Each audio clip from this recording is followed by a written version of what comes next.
Bonjour, mon nom est Louis. Dans cette vidéo, vous apprendrez comment installer, configurer et utiliser Burnaware Free. Je fais cette vidéo parce que je trouve nécessaire de vous faire réaliser l'importance de faire des sauvegardes sur des médias comme le CD-ROM ou le DVD-R. Ces médias sont et resteront sur le marché car ils sont indispensables. Vous direz j'ai une clé USB, je vous réponds ce n'est pas sécuritaire.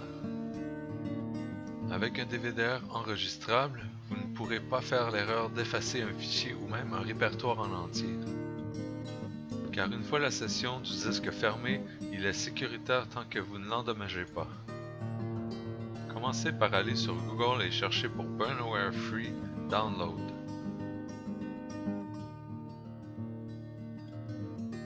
Cliquez sur le lien Burnaware Download Burning Software.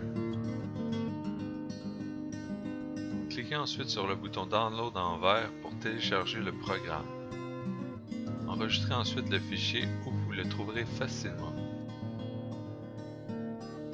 Double-cliquez sur le fichier exécuteur pour démarrer l'installation. Confirmez l'installation en cliquant Oui. Choisissez la langue d'installation, dans ce cas français, et cliquez sur le bouton OK.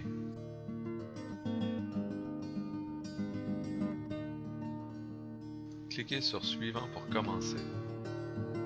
Acceptez la licence en cliquant sur le bouton Radio, Je comprends et j'accepte les termes du contrat de licence et cliquez Suivant. Gardez les paramètres par défaut pour le répertoire d'installation et cliquez Suivant. Cette fenêtre vous offre la possibilité de changer le nom du dossier qui sera créé dans le menu Démarrer. Gardez les paramètres par défaut et cliquez Suivant. Dans cette fenêtre, gardez les paramètres par défaut et cliquez Suivant. Pour l'installation de Search Offer, j'ai préféré ne pas l'installer. Décochez et cliquez sur le bouton Suivant. Il ne vous reste plus qu'à cliquer sur le bouton Installer. Cliquez sur Terminer pour démarrer le logiciel Burnaware Free.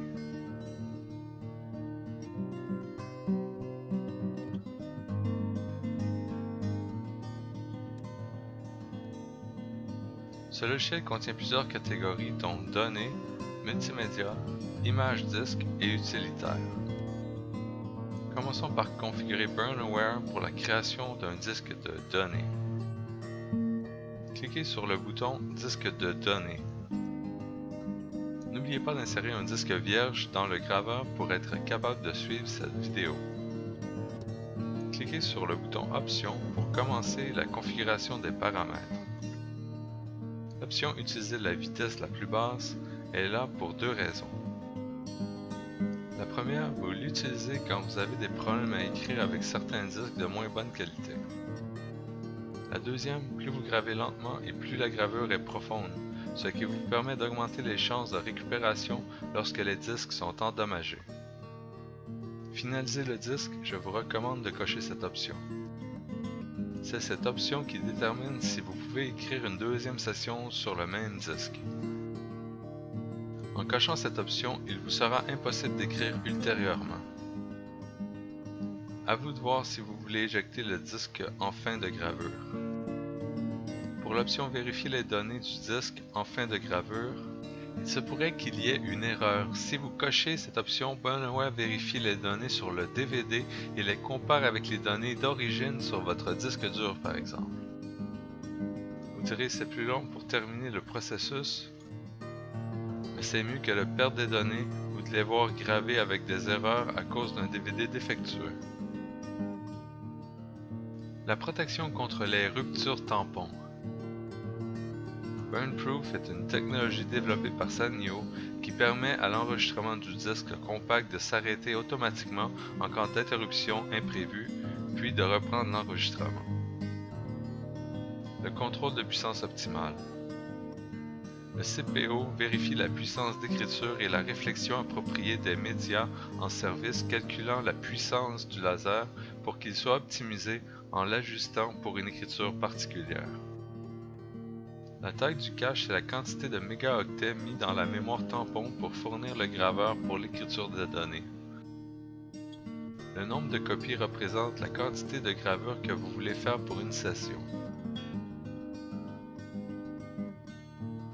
Pour les onglets UDF et date, laissez les paramètres par défaut. Dans l'onglet étiquette, changez pour une lecture plus canadienne. Cliquez ensuite sur OK.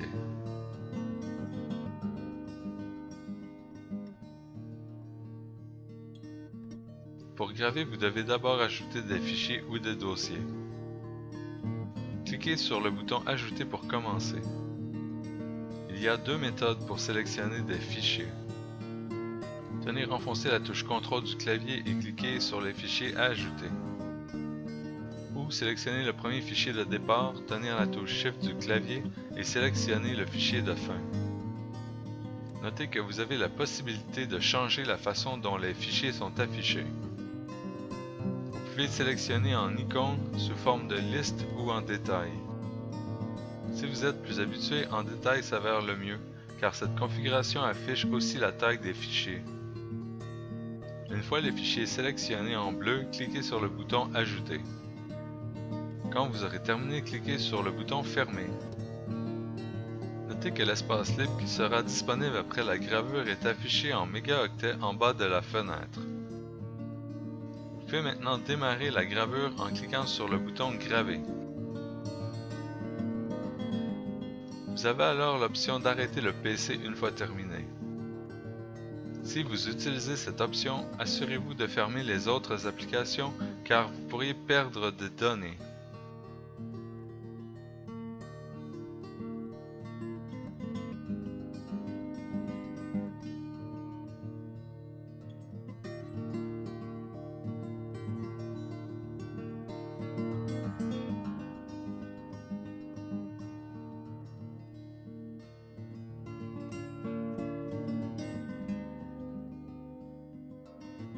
Comme vous pouvez voir, le message en vert vous confirme que la gravure est terminée avec succès.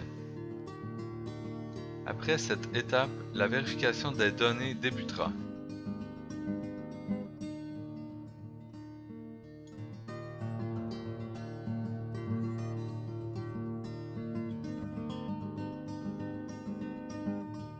Vous obtiendrez un message en vert si la vérification s'est terminée avec succès.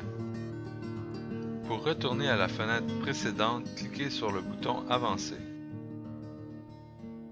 Notez qu'en tout temps, vous pouvez changer la vitesse de gravure.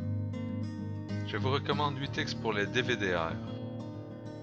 Notez que pour faire une meilleure gestion des fichiers, vous pouvez créer des dossiers et retirer des documents au répertoire. Cliquez sur le bouton Nouveau dossier. Entrez comme nom de dossier Document. Cliquez à nouveau sur le bouton Nouveau dossier et entrez comme nom de dossier Programme.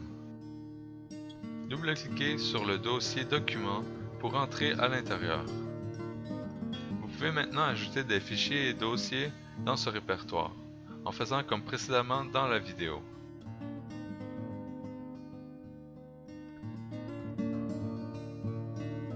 Pour revenir en arrière, c'est-à-dire pour sortir du répertoire Document, double-cliquez sur le dossier suivi de 2 points. Faites les mêmes étapes pour ajouter des fichiers dans le répertoire Programme.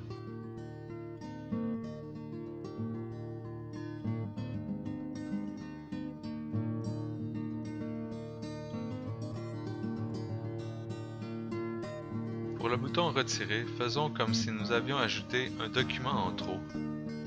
Entrez dans le répertoire Documents en double-cliquant dessus. Sélectionnez le document chapitre backup.docx et cliquez sur le bouton Retirer. Double-cliquez sur le dossier .point pour revenir en arrière. Il y a aussi une autre méthode pour ajouter des fichiers. C'est en tenant enfoncé le bouton gauche de la souris sur un fichier ou un répertoire et le glisser dans la fenêtre. Une fois dans la fenêtre de Burnoware, relâchez le bouton de la souris.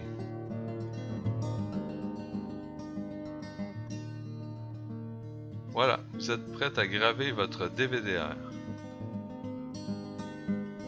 Répartir sur plusieurs disques vous permet de gérer automatiquement la gravure d'un projet dépassant la taille d'un disque. Dans cet exemple, j'ai ajouté 2 répertoires et un fichier de grande taille. pour un total de 7,84 Go. Notez que l'espace libre représente celle du dernier disque qui sera créé. Vous êtes maintenant prêt à graver. La catégorie multimédia fonctionne de la même façon que celle des données. À l'exception que si vous voulez écrire un disque de données compatible au système de son avec CD, vous devez acheter des disques compacts 700 MB. De la même façon pour un disque MP3 si vous voulez graver des fichiers MP3 lisibles dans un lecteur CD.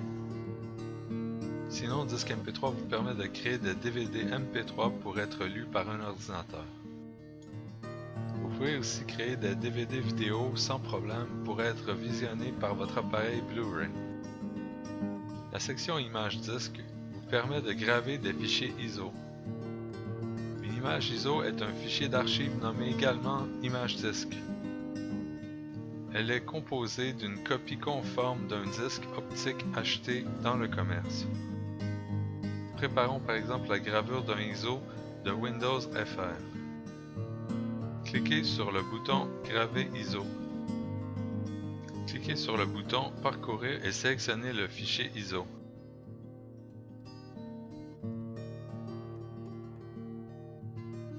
Quand vous aurez terminé, cliquez sur Graver et c'est tout.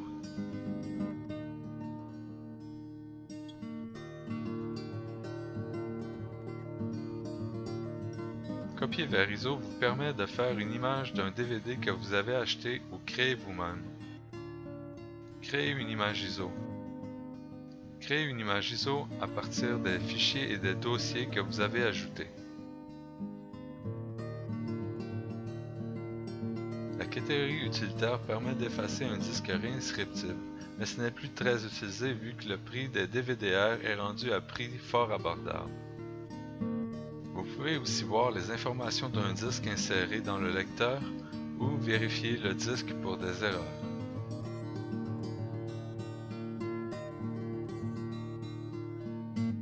Si vous avez aimé cette vidéo et que vous en voulez plus, inscrivez-vous à ma chaîne YouTube pour poser vos questions. Merci et à bientôt.